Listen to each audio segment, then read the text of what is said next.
Donald Trump put tariffs on Canada but later announced he would delay them. However, Justin Trudeau was in no mood to be flexible. He announced putting $155 billion in tariffs on American products with a serious tone that scared Trump. That's why Trump has now said, although hesitantly, that he can remove some tariffs if Justin Trudeau gives some concession. But why is Trump surrendering? Well, it turns out that Canada has decided not to stop at $155 billion tariffs, but go beyond that and punish the United States like no other country did before. So what plans Justin Trudeau has in his mind that has threatened Trump? How can Canada literally cripple the American economy and job market? In this video, let's know about the whole story. Trade wars are rarely about economics. They are about power, leverage, and influence. Donald Trump, known for his aggressive economic policies, once believed that he could dictate trade terms with Canada without facing serious consequences. However, when he imposed tariffs on Canadian goods, he underestimated Justin Trudeau's willingness to retaliate. What was initially seen as a simple policy move by the U.S. quickly escalated into a full-scale economic counteroffensive, with Canada launching $155 billion in tariffs and threatening to take even more drastic measures. The impact is that the U.S. economy is now reeling, major industries are struggling, and over 140,000 American jobs are at risk. And now Trump seems to regret it. But to understand how, we have to know what actually happened. On February 1, 2025, the United States, under Trump's leadership, announced a new wave of tariffs on Canadian and Mexican imports, citing concerns over border security and drug trafficking. However, this justification was merely a smokescreen. In reality, the tariffs were an economic attack designed to pressure Canada into compliance with U.S. trade policies. Most Canadian exports, except for oil and energy, were subjected to these high tariffs, effectively putting billions of dollars at risk. Trump likely assumed that Canada, like many of its allies, would hesitate to respond with equal force. After all, the U.S. is Canada's largest trading partner, and any disruption in trade could damage the Canadian economy. But what the U.S. didn't expect was Trudeau's aggressive and calculated counterattack.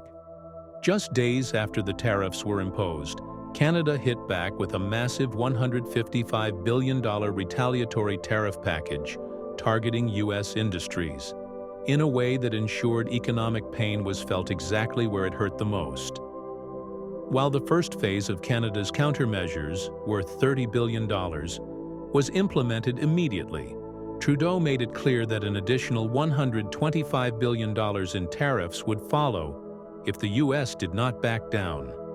And yes, you should know that unlike Trump's broad and unfocused tariffs, Canada's response was surgical, carefully selecting industries that were not only crucial to the U.S. economy, but also politically significant to Trump's voter base. In other words, Canada wasn't just responding. It was punishing the U.S. in a way that made it impossible for Trump to ignore.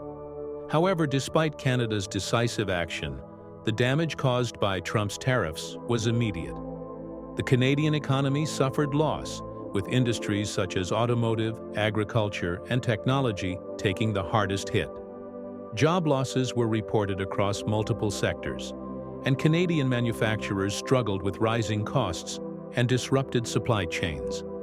However, while Canada took some losses, the U.S. was hit even harder. The American economy began to suffer almost immediately, with industries that depended on Canadian exports finding themselves trapped in a web of uncertainty. As the tariffs disrupted supply chains and increased costs for raw materials, thousands of American businesses faced financial instability. The automotive sector, agriculture, and consumer goods industries were particularly affected, with manufacturers struggling to adjust to the sudden changes.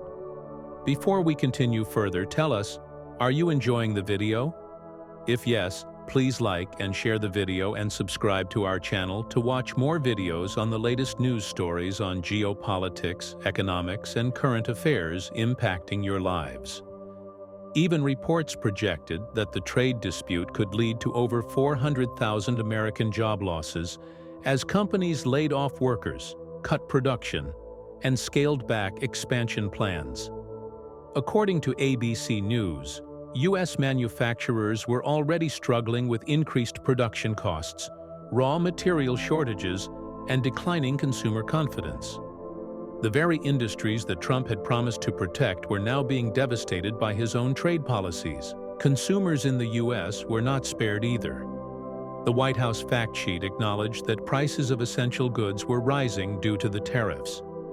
Everyday products that once flowed easily across the U.S.-Canada borders were now subject to higher costs, leading to inflation that affected both middle-class and low-income Americans. The Trump administration, which initially justified the tariffs as a move to protect American jobs, now faced growing backlash from the very workers and industries it claimed to support. But more was about to come. Just as the U.S. was starting to feel the effects of Canada's tariff response, Trudeau escalated the fight even further. He weaponized tourism. He urged citizens to reconsider their travel plans to the U.S., calling on them to explore Canada instead. The move was not just symbolic. It was economically devastating for the American tourism industry. According to Forbes, the U.S. Travel Association issued a dire warning. It was reported that the Canadian travel boycott could result in $2.1 billion in lost revenue for the U.S. tourism and hospitality sector. The impact was felt almost immediately. Flight Centre, Canada's largest travel agency, reported a massive spike in cancellations for U.S. vacations, with Canadians opting to book trips elsewhere. The hardest-hit states were Florida, California, Nevada, New York, and Texas, which rely heavily on Canadian tourists. In Florida alone, Canadians made up 38% of all foreign visitors in 2023, a number that was now set to plummet due to the boycott. In Texas, where Canadian travelers contributed $403.3 million in spending in 2023, businesses were bracing for a sharp decline in tourism revenue. According to USTA data, even a 10% drop in Canadian travel to the U.S. could lead to 2 million fewer visits, putting 140,000 American jobs in the hospitality and tourism industries at risk. What started as a trade war was now transforming into an all-out economic war, with Canada strategically hitting the U.S. where it hurt the most. But things don't end here. If Trump thought the tariffs and tourism boycotts were the worst of Canada's retaliation, he was mistaken. Canada still holds a powerful weapon that could deal a crushing blow to the U.S. economy. It's the energy exports. Foreign Minister Mélanie Joly revealed that Canada could use its oil, gas, and electricity exports as leverage if the U.S. continued its aggressive trade policies. The impact of such a move would be catastrophic. Canada supplies 62% of America's crude oil imports, and cutting off this supply would send shockwaves through the Midwest and Northeast, where American refineries depend on Canadian oil. Additionally, Canada provides significant electricity exports to states like New York, Michigan, and Minnesota. Ontario Premier Doug Ford has already threatened to halt electricity exports to the U.S. if the situation escalates further. If Canada follows through on these threats, gasoline prices in the U.S. could skyrocket, and states like Maine and Vermont, which heavily rely on Canadian power, could face energy shortages. Economic experts have warned that a full-scale Canadian energy cutoff could result in price hikes across all sectors, from transportation to consumer goods. Trump's trade war, which started as an attempt to pressure Canada, could now spiral into an energy crisis that would hit the U.S. economy harder than anyone anticipated. Now, as the economic damage from Canada's retaliation continues to mount, Trump is now facing immense pressure to reconsider his trade war strategy. The loss of hundreds of thousands of American jobs, rising consumer prices, and potential energy shortages are turning this into a political disaster for his administration. Republican leaders from Florida, Texas, and New York, states heavily impacted by Canada's countermeasures, are already demanding a reversal of Trump's tariffs. Business owners, tourism agencies, and manufacturing executives are raising alarms about the severe economic fallout. If Trump does not back down, he risks turning this trade war into a long-term economic crisis that could damage his presidency and the entire U.S. economy. Canada has proven that it will not be bullied into economic submission. By striking back with precision, weaponizing tourism, and holding the energy card in reserve, Trudeau has made it clear that if the U.S. escalates, Canada will retaliate even harder. Now, the question remains, will Trump surrender, or will he gamble with an economic war that he cannot afford to lose? What do you think? Should Canada remain strong and decline to remove all tariffs on America in return for a small concession from Trump? Do you feel Trump gambled by putting tariffs on Canada, but it backfired?